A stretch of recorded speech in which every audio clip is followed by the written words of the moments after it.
Ich spreche Englisch, weil mein Deutsch ist nicht gut. I hope I said that correctly. I don't know. Yeah, thank you.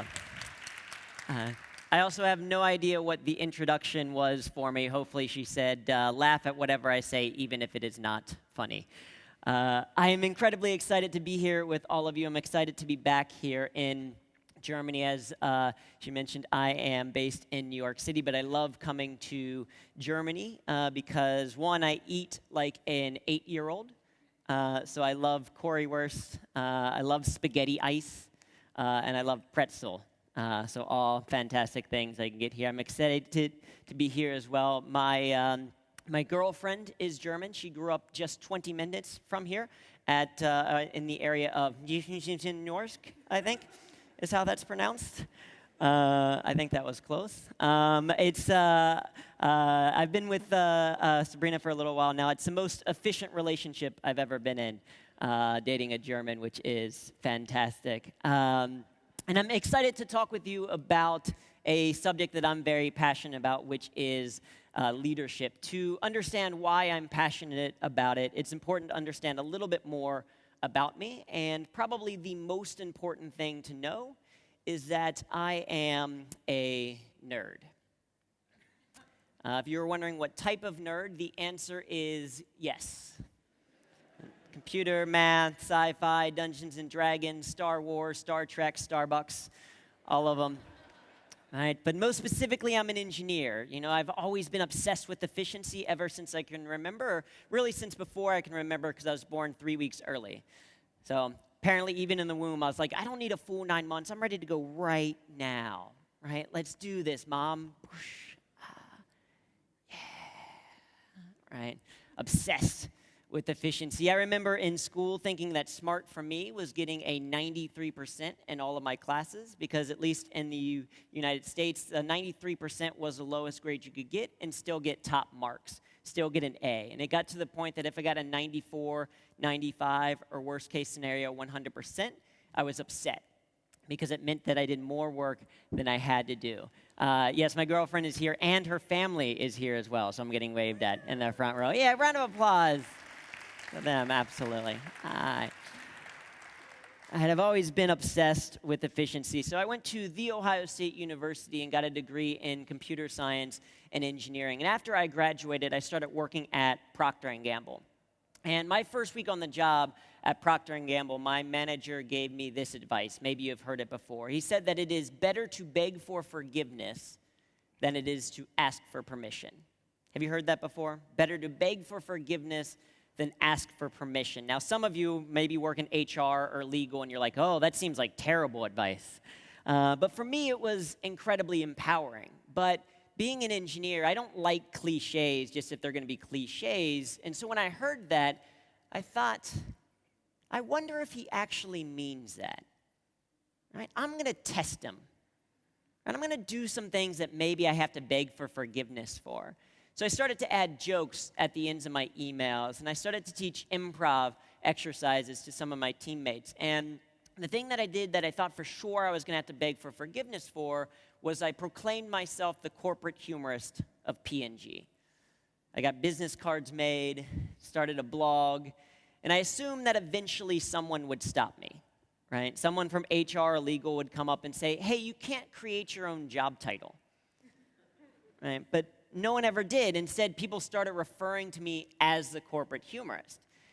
And as I started to explore this role as a corporate humorist, I started to realize that what I learned in school, not just in computer science, but in doing improv and stand-up comedy, some of the same skills that I needed to be an effective leader were actually some of the same skills I needed to be effective in improvisation. And so this evening, I want to talk to you a little bit about that intersection between the two, around leadership and improv. Now, if we first start with leadership, it's important to define leadership to make sure that we're on the same page, because I should tell you that I only speak one language. And it took me going to the United Kingdom to realize that I don't speak English. Right? I speak American. I didn't know this. There's a lot of differences between British English and American English, right? Like in the UK, they say lift. In the US, we say elevator. They say lorry, we say truck. They say water closet or toilets, we say bathroom or restroom. And even if you are out, we will still say, hey, where is the bathroom, right? And that's not accurate, right? Because if I say, where is the bathroom here, there is no bathroom in the toilets here, right? Or if I say restroom, you probably don't want to be resting in that room, right? Instead, you say toilet. You say that here in Germany as well. You say toiletten or you say water closet. And I like it. It's more accurate, more specific. So I was like, you know what? I'm going to take that with me. When I go back to New York, I'm just going to start saying toilets because it's more accurate. And I was in a Starbucks in New York where I live, and I went up to the barista, and I was like, excuse me, where are your toilets? She was confused. She was like, in the bathroom? Right, so just because we know a word doesn't mean that we're on the same page with that word. And that happens a lot with a word like leadership. Because I'm not interested in the dictionary definition of a leadership. Because a lot of times people equate a leadership, they equate it with management, with being in charge of other people. But is it possible to be a manager and be a terrible leader? Yes or no? Yes, right? It is very possible to be a manager, but be a terrible leader, right? Because leadership is not a position. It's not about being promoted into a specific area. You can be a leader because leadership is an attitude, and specifically it's an attitude in action. And that action piece is really important. It doesn't matter if you are the CEO of an organization or a 9-year-old girl in the very front row, right? You can be a leader based on the actions that you take, because there is a difference between intention and action, right? There's a difference between those two. Because I don't think anyone wakes up in the morning and is like, you know what? I want to lead a boring meeting today. Oh, I want to send 1,000 unnecessary emails, right? I want to reply to all when I should not reply to all. Oh, you know what would be great? I'm going to burn popcorn in the break room. Right? No one wakes up with that intention, but does it happen? Every single day, right? Because there is a difference between intention and action. And here's the interesting thing. What do we judge other people by? Their intention or their action? Their action, right? It's the only thing you can see. What do we judge ourselves by? Our intentions, right? Have you ever felt good about yourself just because of something that you thought? Right? Like I said, I live in New York City. When I first moved to New York City, I remember getting on the subway once when I was still at P&G, and I got on the subway, and it was very crowded. Got onto the train, and I was lucky to find a seat, so I sit down, and we go one stop, and at the next stop, a pretty older, gentleman gets onto the train, and he looked worse for wear, right? Like, it had been a very long day for me, but it looked like it had been even worse for him. He looked very, very tired. He looked very, very stressed. And I thought to myself, you know what? I should give him my seat, right? Because I'm young, I'm spry, despite the fact that I just used the word spry. It's a very old person word, I feel like, right? But I'm spry. I should give him my seat. Now, I didn't do it, but I felt good about myself for having thought it. Right? There's a difference between intention, maybe I should, and action in actually doing it, right? The same thing with Jurassic Park and Jurassic World, right? The intention was to create another blockbuster hit, but the action was creating something that people didn't like, right? So there is this gap, and in this gap between intention and action, there's something what I call unleadership. Unleadership are the things that we do that demotivate the people around us that we don't even realize that we're doing. Right? The things that we do, we don't even realize it, but it's demotivating the people around us. Things like driving. Like, there is no intention to go into this, right? And actually, leadership is a lot like driving in the sense that there's a study out there that says that 73% of drivers believe that they are above average drivers. That's statistically impossible for that to be true, right? 73, but the same thing is with leadership. Yet, with driving, this still happens. Or this one. The thing I like about this story is that the gentleman who ran into this building still got pizza afterwards, right? Or you have the semi-truck driver. On the road to success, there are no shortcuts. Right? A difference between intention and action. And just as nobody thinks that they are a bad driver, most leaders don't think that they're bad leaders. 86% of managers rated themselves as inspiring leaders. Only 18% of their employees agreed. Right? There is a gap between intention and action. And to solve that gap, we have to be able to lead on our feet because the impact is lower engagement from people in the workforce, higher turnover, people are more willing to leave, and overall worse performance for everyone involved. So to avoid that, we need to lead on our feet. We can draw from improvisation as a way to do that. So I want to do a quick activity with all of you right now. What I want you to do is I want you to turn to the person next to you and quickly determine who has longer hair, and that person raise their hand. Turn to the person next to you, determine who has longer hair. That's easy. Okay? All right. So what's going to happen is the person with longer hair, what they're going to do is they're going to share an idea for something for the two of you to maybe do after this talk is over, right? So, for example, the person with longer hair, they might say something like, oh, after the talk, we should all hang out at the networking session afterwards, all right? The other person, the person with shorter hair, is going to respond to that idea, except for their response is going to start with yes, but, or ya, Allah, right? Allah? Allah. Yeah, yes, Allah. Abba. Abba like the band. Yes. Right? Is that right? Yeah, the band. Okay. Yes, Allah would be God for Arabic. Yes, Abba. Or yes, but. So you might say, yes, but, it's getting a little bit late, so maybe I need to get home. You're going to go back and forth each new line starting yes, but. So you might say, yes, but how often do you get to spend time in this very cool location with all of these fun people, right? Yes, but I can come to another WestVisions event in the future and see some of the same people. Yes, but whatever it is, back and forth each new line starting yes, but. Does that make sense? Cool. Go ahead and begin.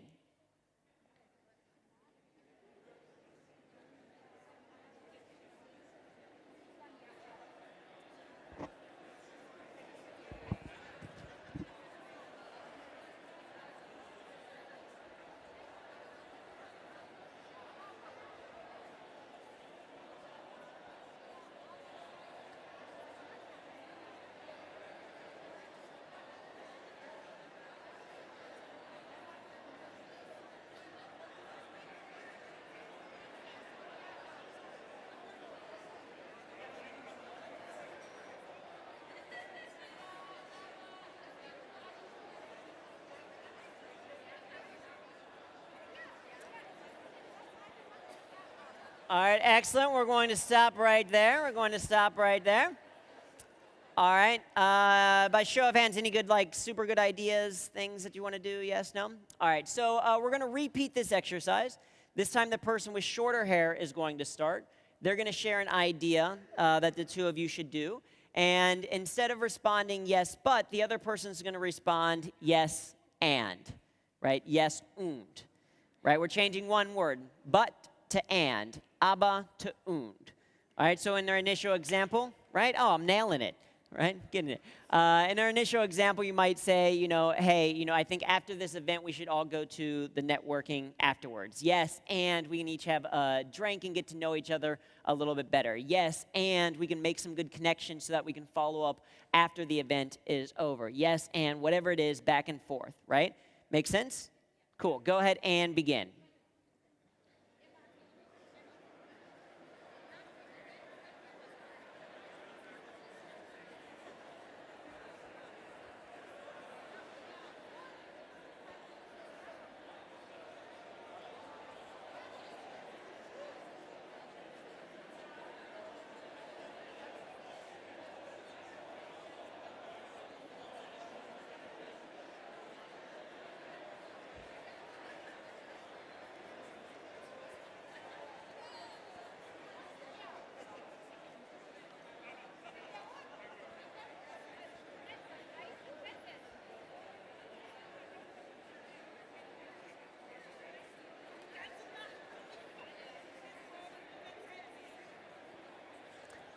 All right, excellent. We'll stop right there. We'll stop right there. Excellent. And by show of hands, how many of you thought the second one thought yes and was easier? How many thought yes and was easier? Show of hands. Okay. How many of you thought yes but was easier? Yes but. Okay, split either way. I want you to start to think about what differences you notice between the two, between yes and yes but. Think about the differences that you notice. Oftentimes people think that yes but feels a little bit more negative. Yes and feels a little bit more positive, right? After yes and, you want to like high five the other person. After yes but, you want to high five the other person, but in the face with a chair, right? Slightly different. A lot of times people say that the yes and made you willing to share more ideas because you knew the other person was going to say yes and you're willing to build off of it. A lot of times people feel yes and was more collaborative. Right, yes and is kind of about here's our idea together, where yes but is more of here's my idea and then here's what's wrong with your idea. For the finance people in the room will say yes and is more expensive, right? You do yes and long enough, you almost always end up on the moon or in prison, right? Yes and is about building an idea, yes but is about narrowing an idea, right? There's no right or wrong, but what do you think we do more of day to day? Yes and or yes but? Yes but, right? The older we get, the more we tend to do yes but because it's critical thinking. It's not that it's a negative mindset, that it's bad. It's just a critical way of thinking. It's about identifying the problems in a situation. The problem is that we just often forget about yes and. Yes and is a mindset, as a way of thinking, of building ideas, of creating a more positive experience. We can use yes and for creativity, for brainstorming, but we can also use it for creating a more positive relationship with someone. Yes but is efficient. Yes and is long-term more effective because yes and makes you feel better. Does anyone here have a friend who like lights up a room whenever they enter a room? Do you know what I mean by that? Like someone who just shows up and it's like everyone is happy that they're there. Right, we have a good friend of mine like that in high school. His nickname was Friday. Because like whenever he showed up, it felt like a Friday. Do you guys know those people who light up a room whenever they leave that room? Right? It's very real. Like they tend to be yes but people. They tend to be, I'm just playing devil's advocate. Why? Right? No one asked you to do that. Right? Yes and can be about creating a more positive experience. Yes and is the fundamental mindset of improvisation. It's not about the literal phrase, because you could be like, we should do this. And you'd be like, yes, and you're an idiot. Right? Not about the literal phrase. It's more about the mindset, the building, the possibility mindset. It's not about problems, but more about opportunities. And we can use that as a way to avoid unleadership, because an unleader fantasizes. Let me ask you, what did you want to be when you were a little kid, sir? What did you want to be when you grew up? An astronaut. Are you an astronaut? No. Oh, okay, right. So something happened. Ma'am, what did you want to be when you grew up? Yeah, no, 2 rows back. Yeah. Yeah. What's that? You had no clue, right? So you're doing something now, right? That's good. For me, I wanted to be an international football superstar. Right? But I clearly never worked out. Right? I was born 3.7 kilograms and stayed that way till I was 15 years old. Right? Frail person. Then, after a while, I wanted to be an international hip-hop superstar. And then I discovered one of my old rap notebooks and discovered why that never happened. Because one of the rhymes was hydrogen plus oxygen 2 bonded together with covalent glue. What do you get? Just a thing called water. Yeah, it's steaming up, and it's only getting hotter. Thank you. Turns out there's not a huge market for chemistry rap, right? But those were fantasies that I had. I never actually did much to put those things in place. An unleader fantasizes. Maybe they have these brilliant ideas, but they never do anything with those ideas. Maybe you have a friend like that on Facebook who's always like, I got this brand new idea, I'm going to do this.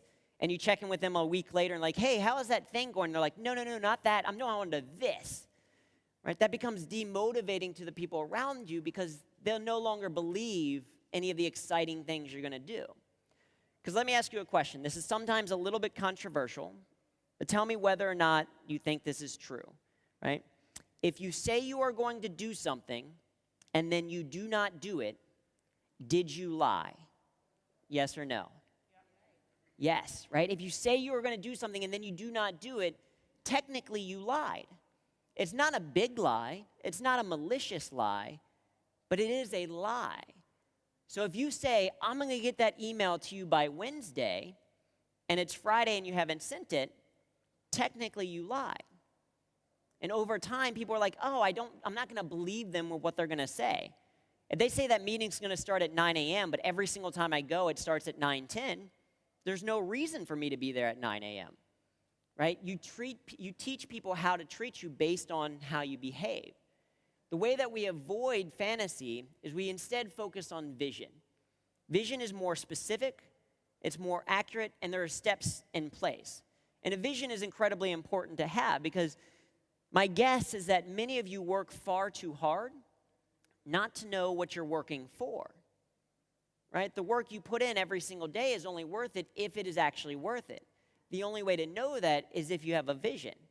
If you know that all the steps that you're taking are getting you closer to this goal.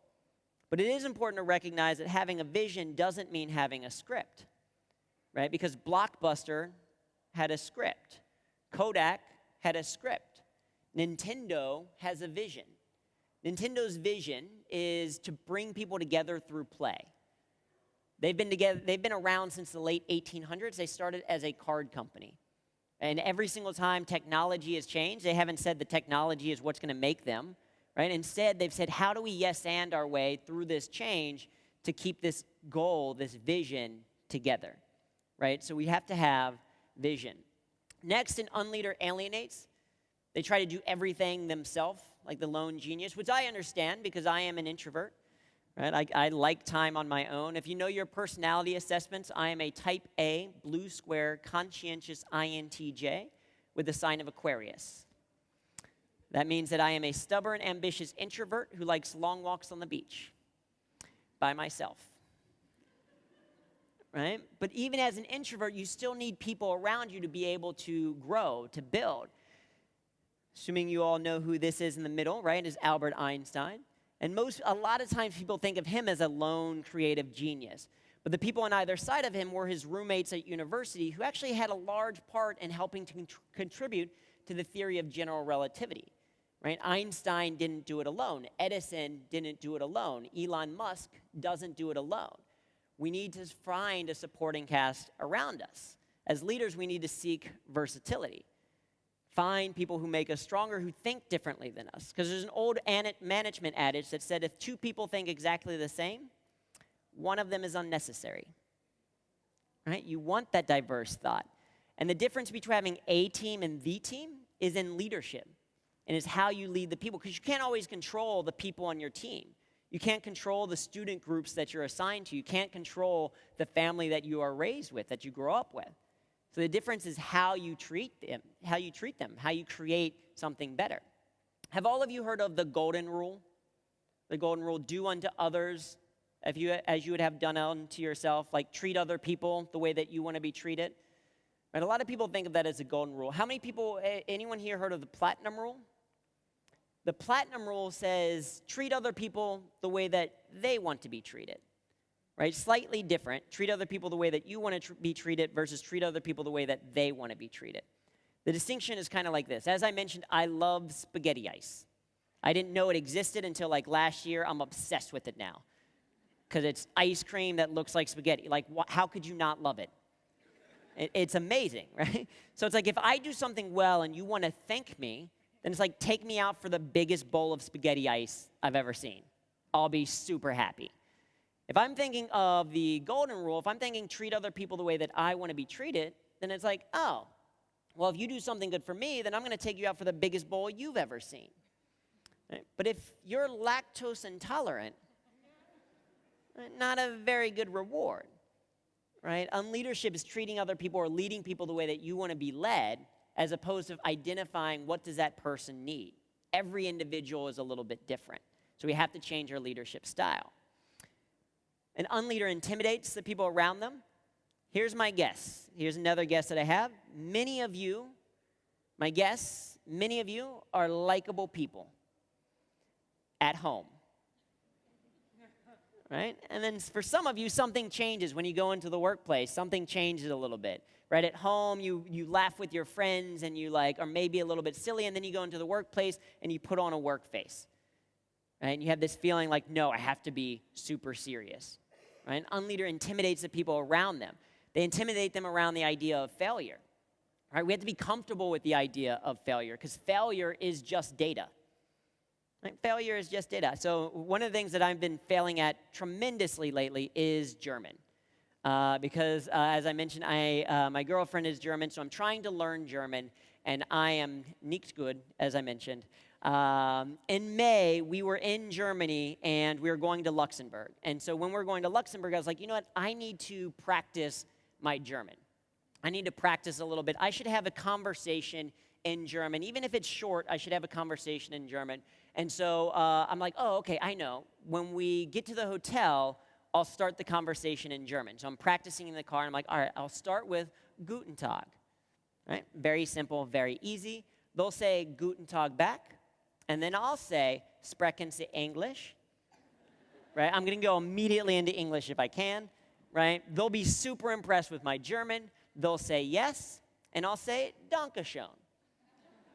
Right? It's going to be great. So I'm practicing in the car how to spell it. Sprechen Sie English, right? English, not English, but Anglish, I think. Right? Practicing the pronunciation. I go into the hotel in Luxembourg. As I'm getting ready to say Guten Tag, the receptionist says, Bonjour. And my brain shut down.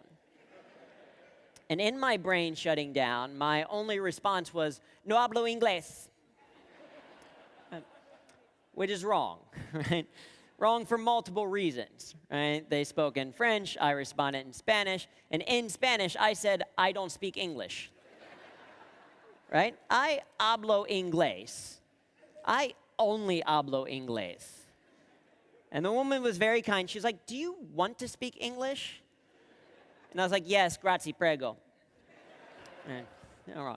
But I'm failing constantly. But the only way I can learn is to be able to accept failure, right? Because failure is just data. If you have the idea of a growth mindset from Carol Dweck, failure is not commentary on who you are as a person, but just to say what you've been trying so far hasn't worked yet. And so from that, we need to build a sense of vigor. We need to be able to build this idea that we can get stronger. And along with that, to have a little bit of fun, because what gets fun gets done, right? We heard it about from the Sesame Street principle. If you make something a little bit more engaging, you're a little bit more likely to actually do it. If you're to make your emails a little bit more fun, people will be more likely to respond. Next, an unleader limits the people around them. They limit kind of what it is that they're able to do. They micromanage the entire process. They try to program people. They say, you do this exact way. But that's not leadership. That's trying to program people. It's commanding people. Instead, we want to express vulnerability, right? Not kumbaya vulnerability, but more of like embracing this idea of respect in the workplace, because respect precedes results. There's great research done at Project Aristotle at Google called Project Aristotle, where they found the most important attribute for an effective team is something called psychological safety. Psychological safety being defined as, one, that people feel like they can be their authentic self at work, and two, that they won't be reprimanded or made fun of if they fail, right? Core component. The last piece, really important piece of unleadership is an unleader settles. They settle on what is called excellent mediocrity. The idea that they're okay, right? Compared to other people, they're okay. But there is a belief that some people's definition of hell is that on the day you die, you meet the person you could have been. It's kind of deep for like a Tuesday night, right? Right, it's Monday night. What day is it? I don't even know. I wish I could say I just messed up the English word for it, but no, right? But on the day you die, you meet the person you could have been. It's about aspiring to be a little bit more. The way that we get around our settling is to create velocity, because knowing matters, but doing matters more. Right? So even for this evening, you've heard some interesting talks, some inspiring talks around metaphors, around the idea of digital and what that means and doesn't mean, and hopefully a couple of concepts around leadership as well. Question is, what do you do differently as a result of this evening? Hopefully you've had some fun, hopefully you have some drinks, you make some good networking connections, but maybe there's going to be at least one thing that you decide to do just a little bit differently. Maybe choose to be a little bit stronger of a leader. Try starting with a vision or leveraging people's versatility. Build vigor, encourage vulnerability, and ultimately create velocity. Because you decide every single day how you're going to do your work. So why not choose to have a little bit more fun? Why not choose to think not just intention, but also action? Why not choose humor that works? You all have been fantastic. I have been Drew Tarvin. Thank you very much.